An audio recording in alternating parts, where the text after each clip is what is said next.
Désolée. Donc, je m'appelle Alexandre Troyer-Papet, je travaille pour l'Union des villes d'art et d'histoire et des villes historiques de Bretagne. On organise ce webinaire aujourd'hui pour aborder la question des bétons du patrimoine. Et on accueille du coup Allô? Bernard Quesnay, qui est directeur de la Oui, préservation du patrimoine. Ah, je oui, crois que quelqu'un a son micro d'ouvert. Marion. oui, oui. Hop, c'est bon.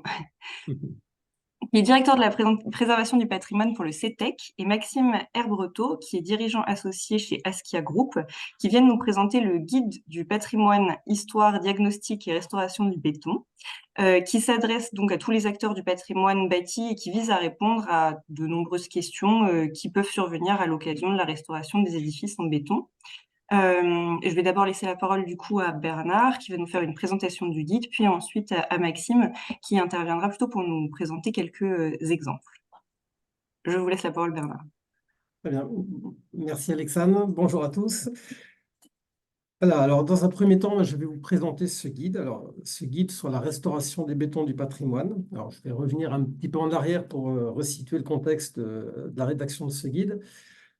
Voilà, il y a quelques années, en fait, la présidence du GMH, donc le groupement des entreprises de restauration de monuments historiques, avait suscité la création d'un groupe d'experts, donc connaissant les bétons, pour rédiger un guide sur ce sujet. Pourquoi? Parce qu'en fait, les entreprises du groupement étaient de plus en plus sollicitées, voilà, pour différentes opérations et entrées justement à la restauration, la réparation de béton ancien. Et le constat était que les entreprises étaient souvent démunies, elles manquaient de référentiels techniques, il y avait beaucoup de savoir-faire, beaucoup dans les entreprises, mais pas forcément de documents unifiés ou de savoir-faire partagé. Et donc, il m'avait été demandé de coordonner donc, un guide sur faire le point finalement sur ce matériau qui n'est pas toujours aussi bien connu qu'on pourrait l'imaginer. Et puis aussi, surtout, sur les techniques à utiliser dans le cadre de béton ancien. C'est-à-dire, donc, on ne parle pas d'ouvrages d'art, on ne parle pas de bâtiments classiques, on s'intéresse quand même à des bétons anciens qui ont déjà, on le verrait, emmagasiné une certaine valeur. Alors, pourquoi cette demande aussi augmente? Tout simplement parce qu'au départ, on s'est rendu compte que ce matériau a été redécouvert assez tardivement, parce qu'il avait une image sans doute au départ un peu ternie, parce que le béton dans l'imaginaire collectif, c'était pas toujours très porteur ou très glorieux. On avait toujours des images de construction hâtive faites à l'après-guerre ou autres qui n'étaient pas forcément très, très porteuses. Le mur de Berlin, etc. Donc, ce matériau, pendant longtemps, a souffert de cette image négative. Et puis, il a fini par être découvert parce qu'il y a eu des grands constructeurs, des grands architectes qui ont laissé leur empreinte. Et petit à petit, en fait, forcé de constater qu'un certain nombre d'édifices sont ressortis de l'ombre. Bon, toute l'œuvre, évidemment, de Perret, de Le Corbusier, enfin, de grands constructeurs, de grands ingénieurs comme Hennebique et autres. Et à tel point qu'aujourd'hui, ce matériau, on a quand même, enfin, on compte à peu près en France un millier, enfin 950 édifices qui sont protégés au titre des monuments historiques, donc c'est pas rien. Donc cette demande, en fait, forcément, cette augmentation de reconnaissance a généré de plus en plus de demandes auprès des entreprises. Oui, pardon, moi aussi. Maintenant, il y a une seconde raison qui est importante aussi, c'est qu'à notre époque où, bon, de dérèglement, on va dire, faut oser le dire, de dérèglement climatique et tout ce qui s'ensuit, donc pour lesquels d'ailleurs on a tous un objectif de neutralité carbone en 2050. Donc, pour arriver à cette obligation, on se rend compte qu'effectivement, le territoire peut-être devient un peu trop construit, donc il faut stopper l'artificialisation des sols. Ça, c'est un premier élément. Évidemment, quand on parle de neutralité carbone, il faut arrêter aussi d'émettre du gaz carbonique à tout va. Donc, il faut cesser aussi de sans arrêt reconstruire, reconstruire. Préserver les ressources naturelles, le coût de l'énergie qui augmente. Bref, autant de bonnes raisons de préserver, de restaurer ce qui existe plutôt que de reconstruire systématiquement du neuf. Donc, ça génère encore une fois une augmentation de la demande. Et puis enfin, force est de reconnaître que ce béton, malgré toutes ses qualités, on va en parler dans un instant, ce matériau n'est pas éternel. On se rend compte qu'il souffre aussi voilà, des stigmates du temps, de l'environnement, de son usage. Enfin bref, un certain nombre de raisons qu'il faut que, comme tout matériau, comme toute construction, comme tout objet, finalement, il mérite une attention et un entretien. Alors, donc, nous avons donc constitué un groupe de travail, alors que j'ai eu le plaisir de présider, avec différents spécialistes. Alors, commencer alors, dans l'ordre alphabétique, peut-être une architecte du patrimoine, Maria Meditek, une historienne, Oriane Mas, le LRMH, donc Laboratoire de recherche des monuments historiques de Champs-sur-Marne, pour ceux qui connaissent, avec Elisabeth Marie-Victoire et Myriam Bouichou, une entreprise, Jacques Denex, de l'entreprise HOSAB, Maxime Breteau, ici présent, donc voilà, qui prendra le relais après mon intervention, donc un bureau d'études techniques du groupe ASIA. Une autre entreprise, Nov Béton, avec Henri de Reviez, un autre bureau d'études, AIA Ingénierie, avec Bertrand Pagnot, une entreprise, Jean-Luc Delcourt, et un industriel de la chaux, Pierre Morin. Voilà, donc une équipe plutôt pluridisciplinaire. Ce qui était intéressant pour nous aussi, c'était de croiser les regards, parce que chacun apportait son expérience, sa vision du matériau. Il n'était pas question de faire un guide simplement technique ou directement dans le dur de la construction. On va voir qu'il y a tout un volet déjà historique, patrimonial à prendre en compte, de diagnostic, avant de parler travaux, quoi. Alors, fort de ces considérations, on a simplement suivi un peu ce sommaire, ce principe de sommaire, donc revenir un peu sur des fondamentaux, c'est-à-dire on ne va pas refaire un traité de béton armé, mais simplement rappeler quelques principes généraux de composition d'un béton, comment ça fonctionne, qu'est-ce qu'on met à l'intérieur. Bref, les grandes règles de la formulation, tout simplement, parce qu'un béton, on se rend compte que c'est un matériau qui doit être adapté, comme on dit, à son usage, qui doit être adapté à son environnement, qui doit être adapté aussi à la durée que l'on souhaite obtenir de ce matériau. Bref, ça ne tient absolument pas du hasard, il y a des règles très précises à suivre. Ceci étant dit, on a décidé donc de refaire un historique sur le matériau. Parce que finalement, c'est un matériau qui est récent, il est apparu il y a à peine 200 ans. Donc, il était important de se replonger dans l'histoire de sa découverte. Avant de parler de béton, il faut déjà parler du ciment, et on va voir que ça a été une longue histoire. Ensuite, dans un second temps, on va parler des pathologies. Comme je l'ai dit en introduction, ce matériau n'est pas éternel. Il souffre du temps, de l'environnement, de l'usage, de différentes possibilités d'agression. Et donc, à partir de là, ça se manifeste de différentes façons, par différents stigmates visibles ou moins visibles. Et là, le recours au laboratoire, on le verra, est important. On va donc parler du diagnostic et des méthodes laboratoires, des méthodes d'essai, d'analyse un peu indispensables pour cerner ce matériau. Et ensuite, définir différentes méthodes possibles d'exécution des travaux face aux pathologies recensées. Et on verra qu'on a toute une partie d'annexes très, très riches, en fait, pour lesquelles on fera souvent appel dans les différentes parties précitées. Alors, pour commencer, l'histoire de ces bétons. Bon, forcément, comme je l'ai dit, c'est un matériau récent qui a à peu près 200 ans. Donc, forcément, on va s'intéresser plutôt quand même au béton voilà, des 19e, 20e siècle, en tout cas ceux qui portent réellement le nom. Alors, on s'est rendu compte en fait que ce matériau, il est passé par différentes grandes phases, parce qu'au départ, c'est un matériau, comme je le disais, il a déjà fallu découvrir le ciment, qui est la clé, hein, le liant universel. Ce ciment, ça a été une longue histoire, puisque, bon, on ne va pas remonter à l'époque romaine, mais presque en fait, hein, le ciment, ou plutôt les Romains avaient découvert la chaux, mais en utilisant des cendres volcaniques, ils avaient découvert le principe de la pouzzolanicité, qui a permis, donc déjà 2000 ans avant notre époque, de découvrir, de mettre au point des bétons qui existent toujours, hein. Il y a un certain nombre d'ouvrages romains qui sont toujours présents, le Panthéon de Rome et autres, ce sont des ouvrages remarquables.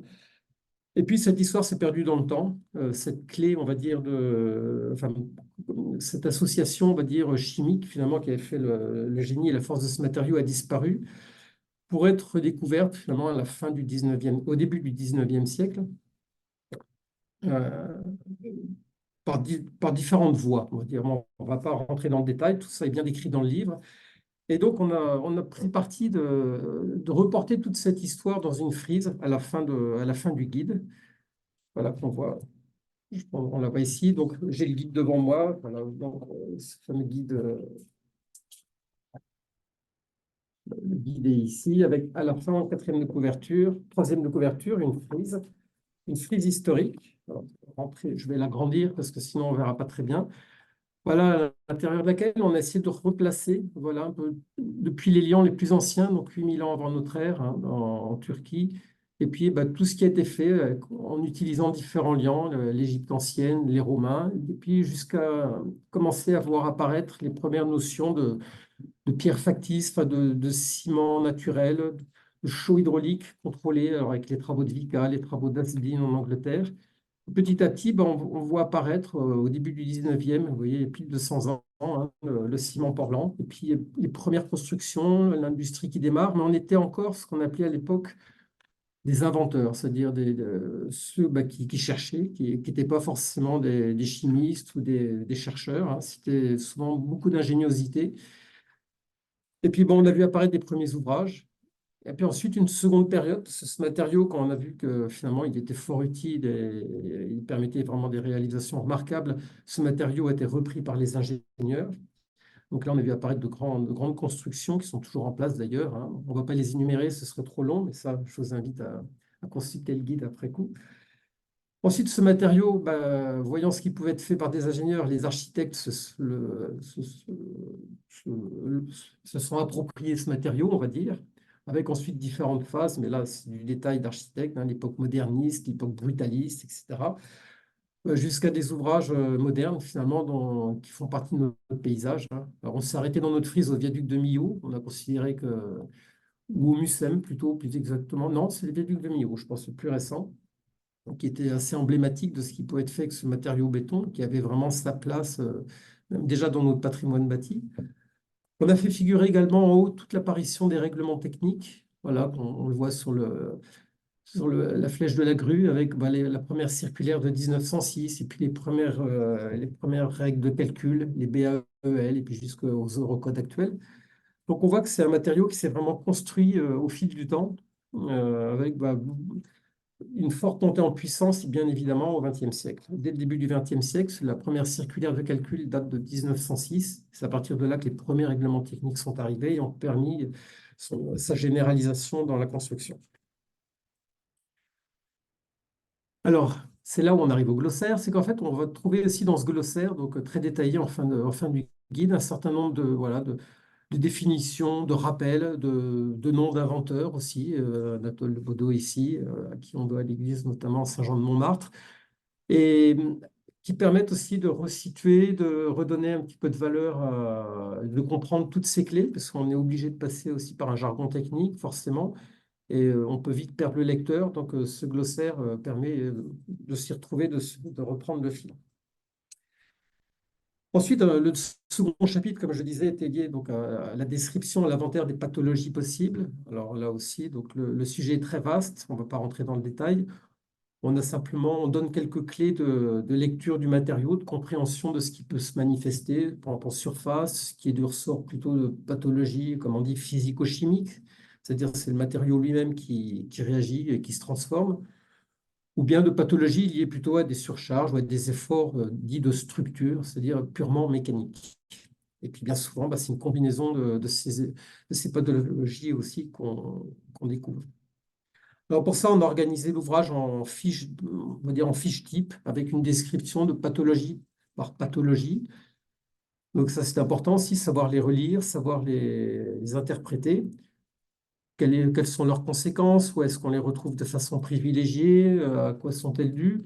Et surtout aussi, par quels moyens de laboratoire ou END, donc les moyens d'essai non destructifs, peut-on les caractériser? Alors encore une fois, le recours aux annexes sera utile, où on va décrire différentes méthodes possibles, les mesures non destructives, par exemple, pour mesurer la corrosion, donc les avantages, les inconvénients, les limites de ces méthodes, quels sont les référentiels à suivre, etc., comment ça se représente, comment ça se met en œuvre. Ces défauts, ensuite, bien évidemment, comment ils se manifestent, donc avec ces fiches types, donc les premiers défauts visibles, les défauts de mise en œuvre, par exemple, qu'est-ce qu'un nid de gravier? Voilà un exemple typique. Sa localisation, son origine, comment est-ce que ça peut se caractériser, où est-ce qu'on les retrouve.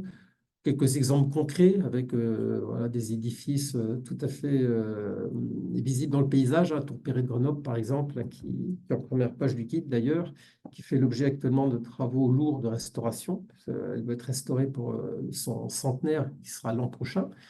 Et encore une fois, le recours au glossaire avec beaucoup de définitions techniques. Par exemple, si on voulait par exemple Je crois que je peux agrandir comme ça. Voilà, on peut faire des zooms. Je ne sais pas si vous voyez. Qu'est-ce que les tragites? Les tragites, on verra que c'est un terme qui revient souvent quand on parle de pathologie. Ben, sa définition est donnée ici. Ça renvoie vers d'autres également. Tout ça donne des clés aussi de compréhension du mécanisme.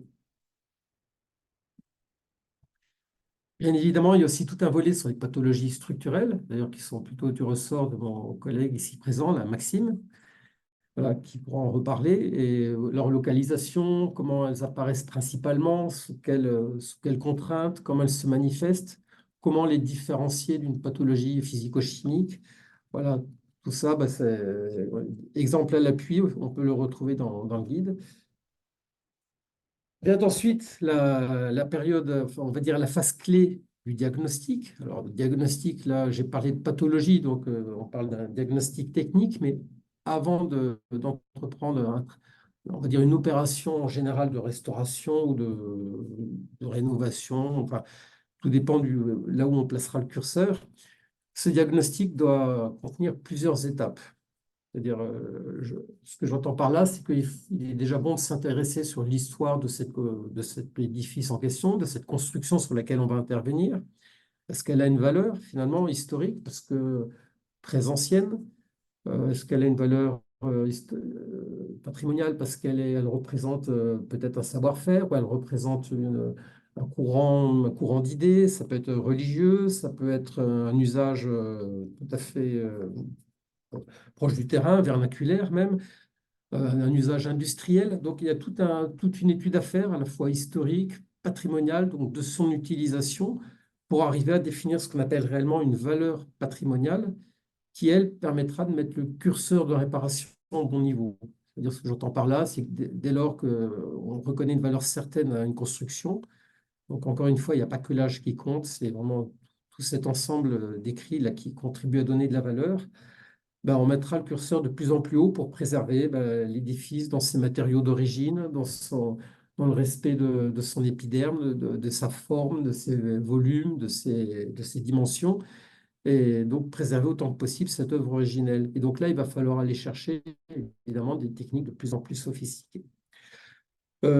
On insiste également sur la manière de mener un diagnostic, enfin, une étude bibliographique, parce qu'à notre époque, on a quand même accès à énormément d'informations par le net, mais il faut savoir où les chercher. Donc, on donne quand même les grandes tendances des fonds documentaires. Donc, ça va de la grande bibliothèque à la Cité de l'Architecture, en passant par différentes sources possibles. Donc là, on donne les liens, on donne les clés. Enfin, c'est un vrai travail de recherche aussi, mais qui doit accompagner toute restauration sérieuse.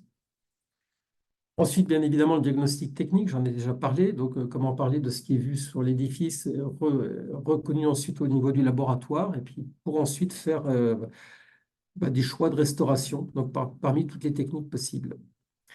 Alors, encore une fois, donc cette fois-ci, ça va encore être une articulation, enfin, ça va être un consensus entre toute une équipe qui sera pluridisciplinaire, donc comme je l'ai parlé, entre des choix de maître d'ouvrage, d'architectes qui orchestrent, de conservation des monuments historiques, du laboratoire, d'économies de la construction, d'historiens, du bureau d'études techniques, et puis bien entendu d'entreprises, qui a aussi ses techniques et son savoir-faire. Donc tout ça, c'est vraiment un mouvement collectif, comme on le dit, avec beaucoup d'interactions, et il y aura souvent priorité donnée à la valeur patrimoniale, pas de priorité donnée à la rapidité d'exécution, parce que parfois il faut savoir aller vite, parce qu'il peut y avoir un péril. Parfois, ça peut être simplement le budget, parce que le budget est bas, donc il faut faire au mieux avec un budget minimal. Bref, on se rend compte que chaque fois, ce sera une synthèse à imaginer. Alors, les sources documentaires, j'en ai déjà parlé. Donc, Gallica en fait partie également, donc remonter aussi aux brevets qui ont pu être déposés. Donc, tout ça est extrêmement riche et fort dans l'enseignement. Et comme je disais précédemment, après, il faut savoir où on met le curseur. Est-ce qu'on rentre vraiment simplement dans l'entretien, dans la conservation, de la restauration, de la restitution? Donc, il y aura toujours des questions à se poser, voilà, arbitrer finalement entre tous ces choix possibles. Et on se rend compte que souvent, c'est beaucoup plus complexe et on fait beaucoup de découvertes en cours de route. Jusqu'à l'étape du chantier où, à un moment donné, il faut savoir se lancer et aborder les travaux. Alors, comme je disais, il n'y a pas une manière de restaurer un béton, mais vous voyez, plusieurs dizaines peut-être façons de faire. Alors, il y a des techniques qui sont codifiées, qui sont déjà normalisées, d'autres beaucoup moins, qui sont à peine décrites, d'autres qui ressortent simplement du savoir-faire des entreprises. Donc, l'important était d'arriver à resituer toutes ces techniques possibles, voir dans quelle mesure elles pouvaient être associées à telle pathologie visible, sans en faire pour autant des recettes toutes faites, parce que le danger, c'était évidemment de tomber dans des recettes toutes prêtes et dire bah, telle pathologie égale tel mode de réparation.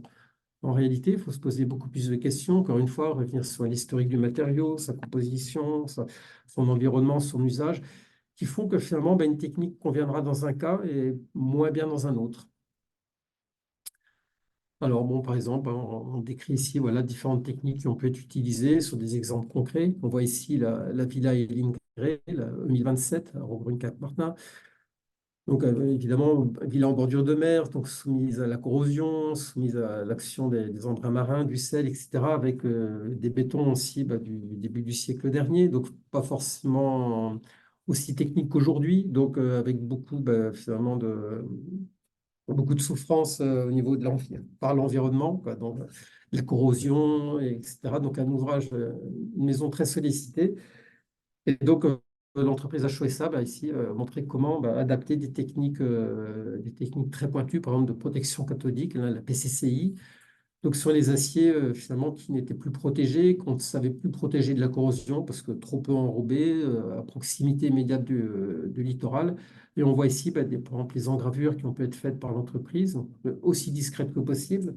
L'intérêt étant évidemment de rester toujours dans des techniques non invasives ou le moins invasives possible. Et puis ensuite, bah, savoir les masquer. Alors, les masquer pas de manière grossière, c'est-à-dire l'art après toujours de laisser visibles les interventions, mais sans pour autant défigurer l'édifice. Bon, ça, c'est tout un savoir-faire d'entreprise et des partis pris d'architectes, bien évidemment. Donc, on voit toutes ces méthodes, donc toutes ces méthodes électrochimiques, avec parfois des noms un peu barbares, mais qui aujourd'hui apportent réellement une très grande progression dans la manière de pouvoir traiter les bétons. On ne se contente plus de démolir et de reconstruire, on arrive à traiter in situ, recharger le matériau, si vous voulez, en quelque sorte, et lui redonner une seconde vie.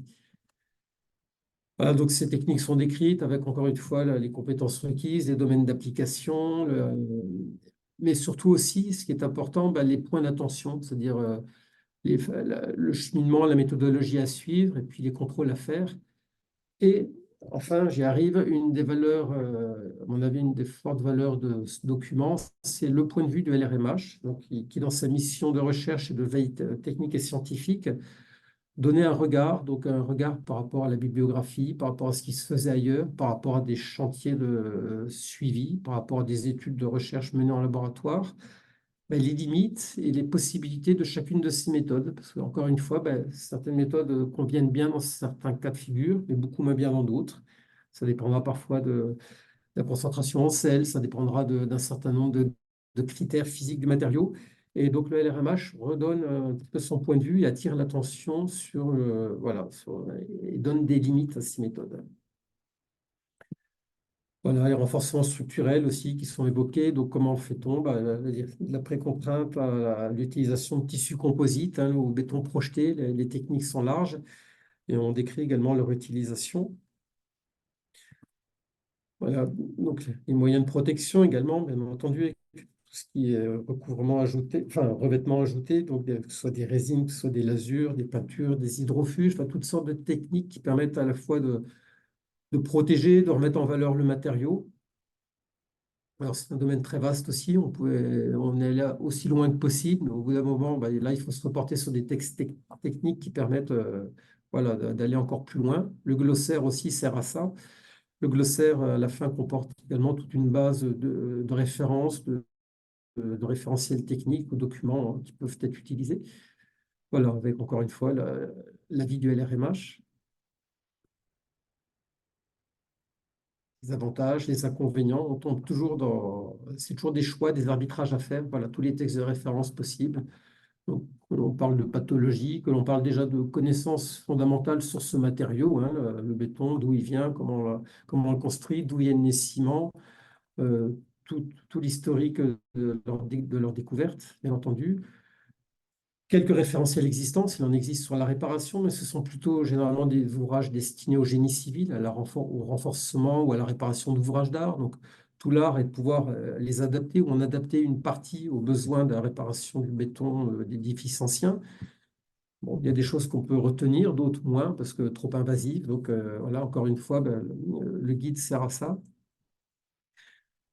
Et donc, bah, en conclusion, finalement, on s'est dit, bah, après tout, il y a quand même des grandes règles, il y a des grands principes qu'il va falloir retenir. Et on a sorti un peu les 10 commandements de la restauration du béton. Alors, je laisserai à chacun l'appréciation, mais ce sont des étapes clés qui, si je pense, elles sont déjà toutes respectées. Je pense qu'on arrivera déjà à de bien meilleures restitutions et de qualité de restauration, ce qui est le but avant tout de donner à ce guide, parce que finalement, c'est vraiment tirer vers le haut voilà, les techniques et les savoir-faire autour de la restauration pour faire durer ce matériau, encore une fois, qui pourra durer très longtemps si on en prend soin, mais il mérite d'être entretenu. Alors, ben, ce que je vous propose maintenant, après cette première évocation technique, c'est de passer la parole à mon collègue Maxime, qui lui va montrer quelques études de cas, et de manière plus concrète aussi, voilà, comment on rentre dans le détail des techniques de réparation. Alors, je cède le partage et je te passe la parole, Maxime. Merci Bernard. Alors, je repartage le mien.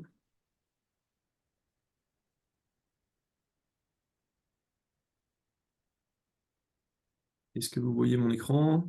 Ouais, Oui. pas en plein écran pour l'instant, en présentation comme tout à l'heure pour Bernard.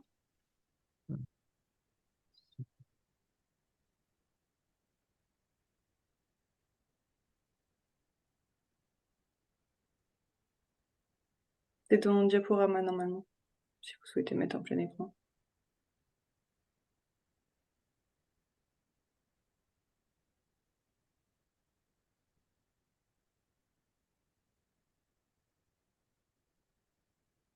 Est-ce que c'est bon? Oui, c'est bon. Oui. Ouais, parfait. Voilà, donc pour illustrer un petit peu les propos de Bernard, on vous propose de prendre un cas là, qui a été fait récemment en travaux, qui est la glacière municipale d'Etel, en Bretagne, bien sûr, vu qu'on est sur ce thème-là.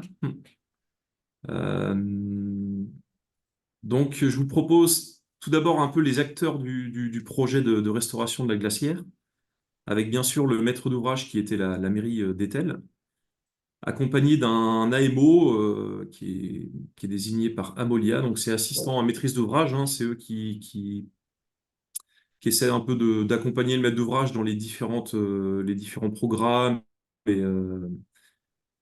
et travaux à envisager. Ensuite, un maître d'œuvre donc, qui lui a remporté le concours hein, de la restauration, qui s'appelait Nomade Architecte, accompagné d'un bureau d'études Cairn Ingénierie, un bureau de contrôle qui était l'APAV, et donc toute cette équipe qu'on appelle l'équipe de maîtrise d'œuvre, voilà, pilotait l'ensemble du dossier de la phase de conception jusqu'à la réception des travaux. Et donc nous, on est plutôt intervenu avec l'entreprise donc Lefebvre en cours d'exécution, Asia en tant que bureau d'études d'exécution et Lefebvre donc entreprise de restauration de monuments historiques et de bâtiments patrimoniaux, que ce soit en taille de pierre et là plus précisément sur du béton, avec leur branche qui s'appelle Neuf Béton que j'ai pas indiqué.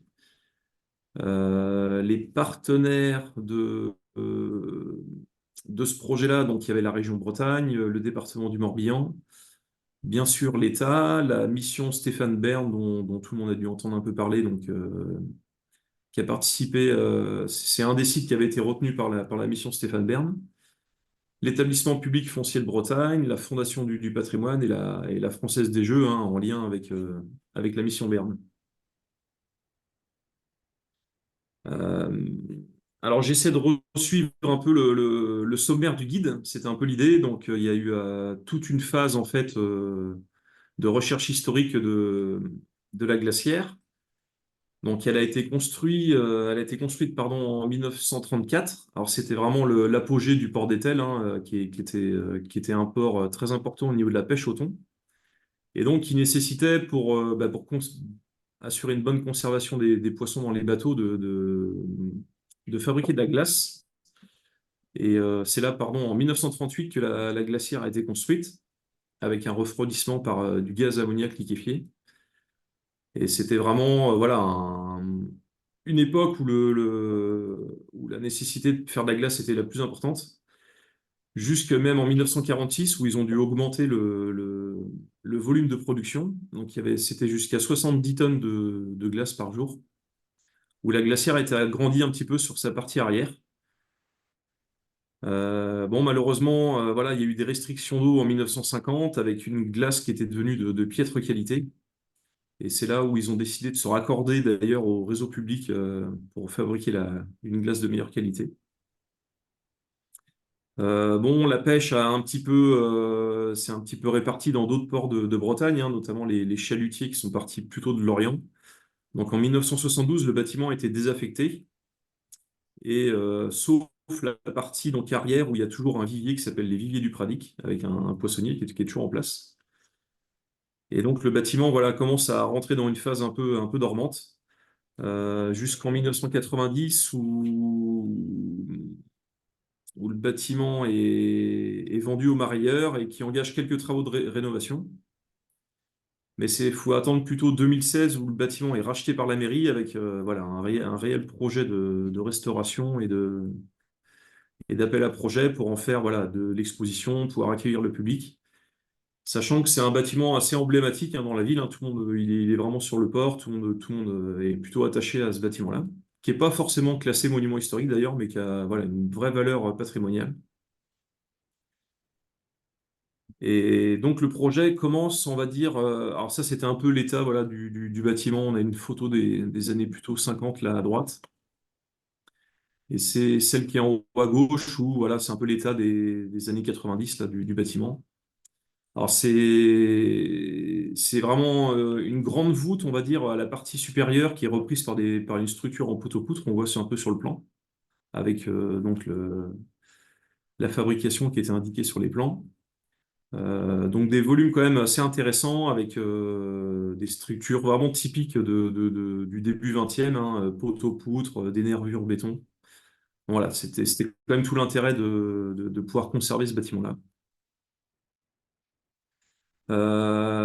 Donc comme Bernard l'évoquait dans le guide, on a la phase diagnostic, hein, c'est vraiment une des premières étapes, donc qui a été faite plutôt en 2018, où là il y a toute une première campagne voilà, d'analyse laboratoire, d'essais, de recherche aussi en parallèle hein, sur un peu l'historique du site. Les conclusions font que voilà, on a une corrosion qui est très importante quand même sur les structures béton avec beaucoup d'éclats, beaucoup d'épaufrures, des pertes de section importantes sur les armatures. Alors forcément, on est en plein front de mer, hein, avec en plus plusieurs défauts d'étanchéité de la coupole. On est sur des aciers lourds, en lisse de l'époque, hein. On a une résistance à la compression qui est plutôt quand même correcte, avec 30 mégapascales. Une bonne masse volumique, un front de carbonatation. Alors là, je vous parle peut-être un peu chinois à certains, mais bon, faut savoir que le pH du béton a tendance à baisser avec le temps et voilà, c'est ce qui dépassive en fait les aciers et c'est là où la corrosion commence. Et là, un résultat de front de carbonatation très important, voilà, ce qui est un peu la cause essentielle de la corrosion. Et des teneurs plutôt en ion chlorure qui sont inférieures au seuil critique. Alors ça, c'était plutôt une bonne nouvelle à l'époque, sauf sur les poteaux front de mer qui étaient plutôt attaqués par cette pathologie-là.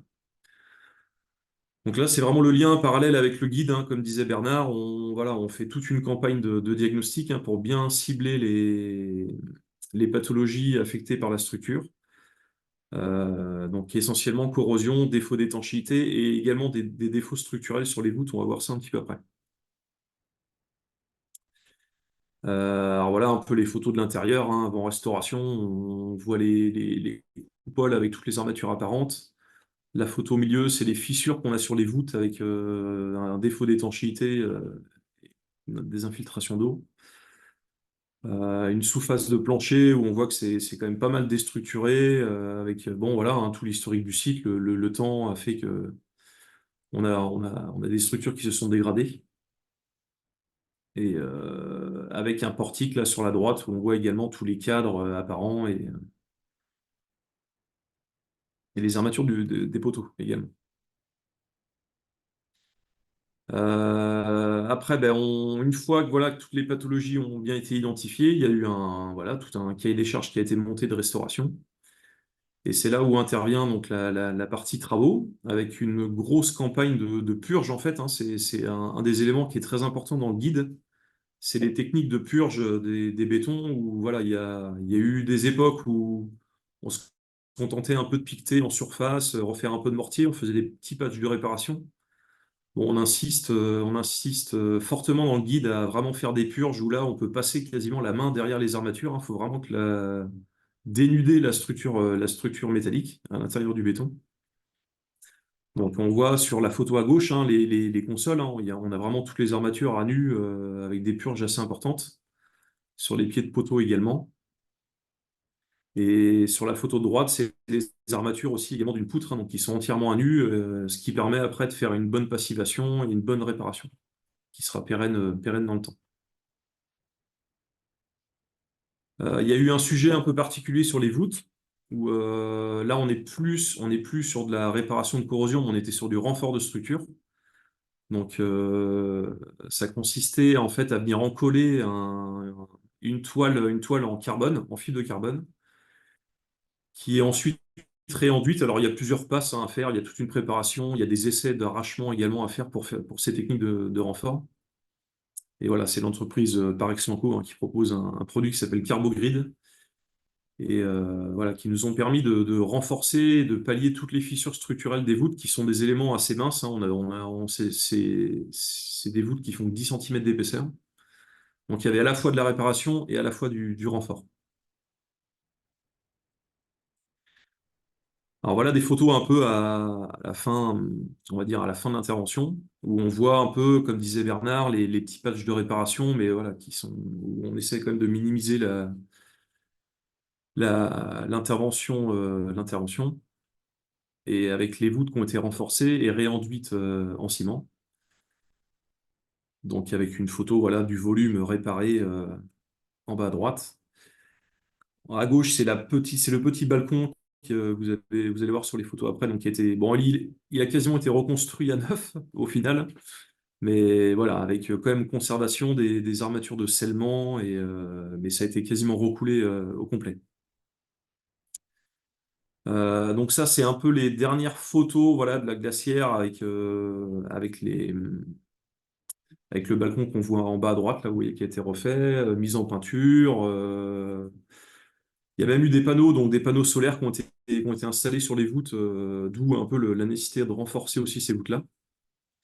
Et donc, Glacière, qui a déjà commencé un petit peu à accueillir du public avec des expositions, et il y a tout un projet également de pompe à chaleur en lien avec l'eau de mer qui va être mise en place pour une inauguration qui est prévue a priori en 2025. Alors, j'ai pas les dernières infos, moi, depuis la fin du chantier, mais voilà, c'est à peu près la perspective avec le marailleur, lui, qui est toujours à l'arrière, hein, de la glacière. Alors voilà, pour la glacière, je propose un petit focus sur d'autres projets qui ont pu être réalisés. Donc là, c'est l'abri du canot de sauvetage qui est juste à côté de la glacière, en fait, qui était un sujet également assez intéressant, où là, alors on voit des purges. Bon, vous allez me dire, c'est presque plus des purges parce qu'il y a plus beaucoup de béton. Mais sur la photo de droite, vous voyez, ça a été une technique aussi de renfort où on est venu sceller des barres en inox dans toute la casquette périphérique, qui nous ont permis de renforcer cette casquette. Et il y a également une protection cathodique où on est venu liaisonner des petites anodes. Alors c'est dommage, j'ai pas réussi à récupérer de photos, mais aux armatures métalliques là, parce qu'on avait une forte attaque en chlorure sur cette casquette-là.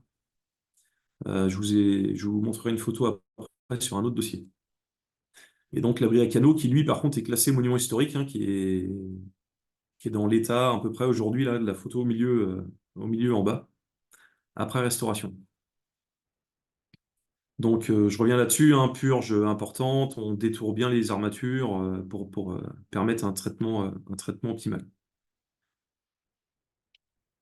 Autre sujet, alors on n'est plus en Bretagne, on est plutôt sur les Sables d'Olonne, mais bon, on reste au bord de la mer. La Villa Dilecta, qui est une maison typique, hein, vraiment des années, pareil, années 20, années 30, qui est majoritairement en pierre, mais dont les linteaux cintrés sont en béton armé. Alors c'est vraiment une villa voilà, de l'époque où les bains de mer se sont développés sur la partie ouest du pays. Et où là, sur la photo de droite, on voit justement nos anodes sacrificielles, hein, qui sont connectées aux armatures du linteau cintré, et qui, dans ce cas-là, permettait de traiter les taux de chlorure qui étaient très importants sur ces linteaux. On voit une photo en bas à gauche, là, dans l'état que c'était avant restauration. On avait vraiment des grandes fissures sur tous les cintres dues au gonflement des armatures du linteau qui était orienté front de mer. Travaux réalisés avec l'entreprise ITS qui est située en Vendée.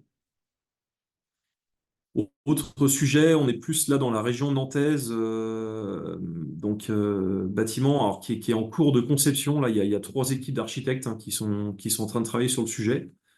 Nous, on est intervenu en phase diagnostic plutôt sur ce bâtiment-là, qui est assez emblématique. Alors, il est de 1895, c'est quasiment un des plus vieux bâtiments en béton armé qui est encore en place. On est vraiment au tout début de la période, Bernard en a parlé tout à l'heure, de Henbick, François Henbick, hein, qui est un ingénieur qui a sorti des brevets sur les armatures, notamment les cadres sur les poutres. Et donc, bâtiment qui, lui, a tout un historique assez important, hein. On appelait ça les Grands Moulins de Nantes.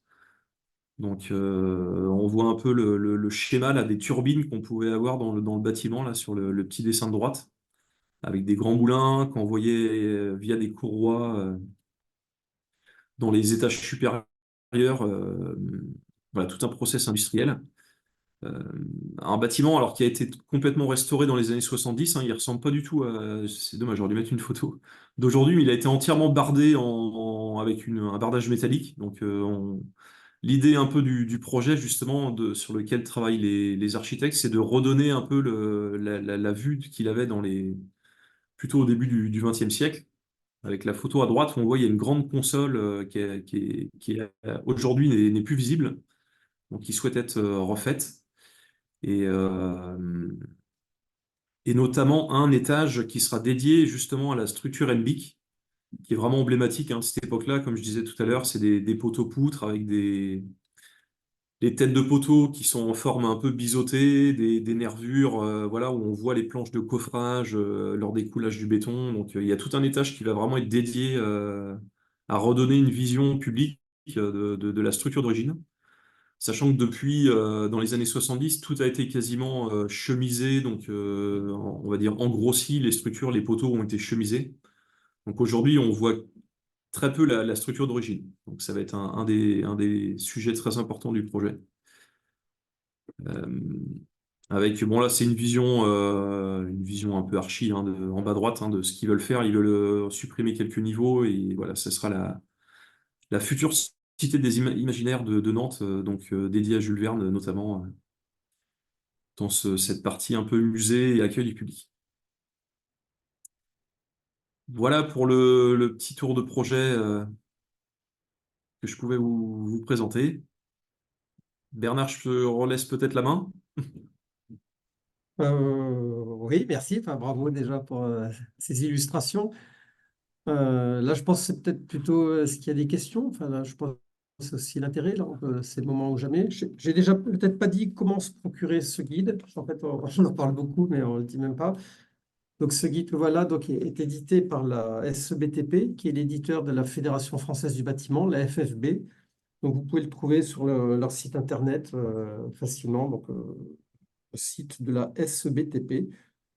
Je crois qu'il est vendu au prix de 30 euros, mais bon, nous, on ne touche rien sur le sujet, encore une fois. Donc, c'était un travail simplement de passionnés, bénévoles et, voilà, et enthousiastes. Mais on a partagé notre passion. Maintenant, s'il y a des questions techniques, n'hésitez pas. C'est avec grand plaisir, on répondra.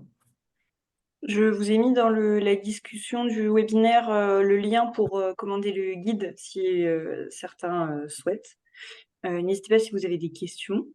Merci en tout cas à tous les deux pour ces deux interventions très riches et très complémentaires. C'est marrant de voir les moulins, justement, le dernier exemple que vous avez présenté, Maxime, parce que je connais le bâtiment et pour le coup, on ne s'imagine pas quand on le voit aujourd'hui de l'extérieur avec son bardage métallique qu'il y a que c'est un bâtiment emblématique et qu'il y a tout ce projet derrière. Donc c'est très intéressant, comme quoi des fois il se cache derrière des reprises des années 70 pas toujours très heureuses. Ouais, c'est sûr. Alors n'hésitez pas si vous souhaitez poser vos questions, soit dans le chat directement, ou à ouvrir vos micros, ou à lever la main pour poser des questions. Oui, ce que je n'ai pas dit, sinon, c'est que le guide aussi peut être commandé, évidemment, bien évidemment, au niveau du GMH. Je pense que le GMH saura aussi vous l'adresser sur simple demande. On n'est pas obligé de passer par la SEBTP.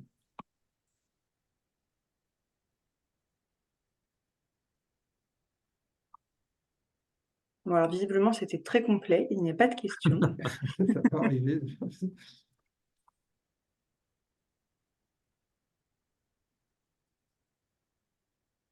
cas, la région Bretagne est, on va dire, est très richement dotée en ouvrages qui méritent d'être découverts, hein, parce qu'au niveau d'une autre association professionnelle, la FGC, j'anime une commission Histoire et patrimoine et on redécouvre nombre d'ouvrages, notamment des ouvrages liés, attachés à un constructeur qui s'appelait Harel Delanoë, qui n'est pas forcément très connu, mais à qui on doit plusieurs dizaines d'ouvrages ferroviaires, quoi, qui permettaient, à l'époque, la desserte ferroviaire, enfin, l'accès à tous ces territoires difficiles d'accès.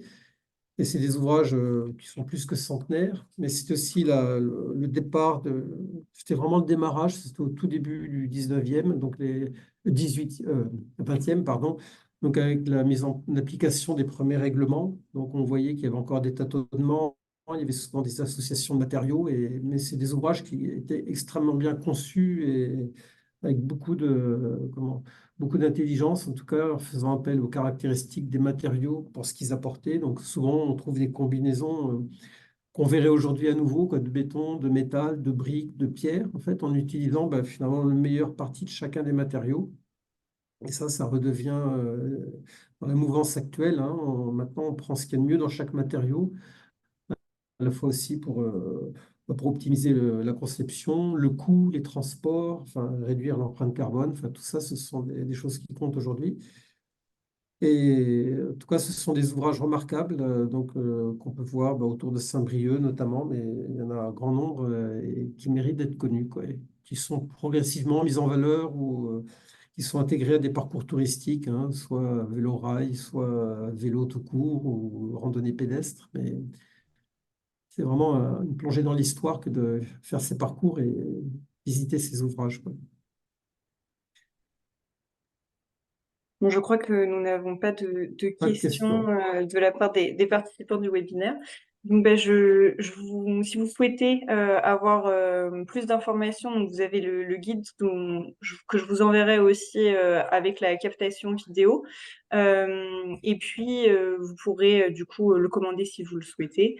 Merci beaucoup Maxime et merci beaucoup Bernard pour votre temps ce matin et pour la présentation très complète que vous nous avez faite. C'était très intéressant. Et puis, eh bien, Merci. bonne journée à tous. Merci Alexandre. Bonne journée à tous et merci Marion aussi pour votre message. Merci beaucoup Bernard, Maxime et la petite cité de caractère de Bretagne Ouais. d'avoir donné l'opportunité de présenter ce guide, voilà, et aux professionnels de s'exprimer sur le sujet. Merci à tous. Merci. Merci. Au revoir. Merci beaucoup, au revoir. Au revoir. Bonne journée. Merci.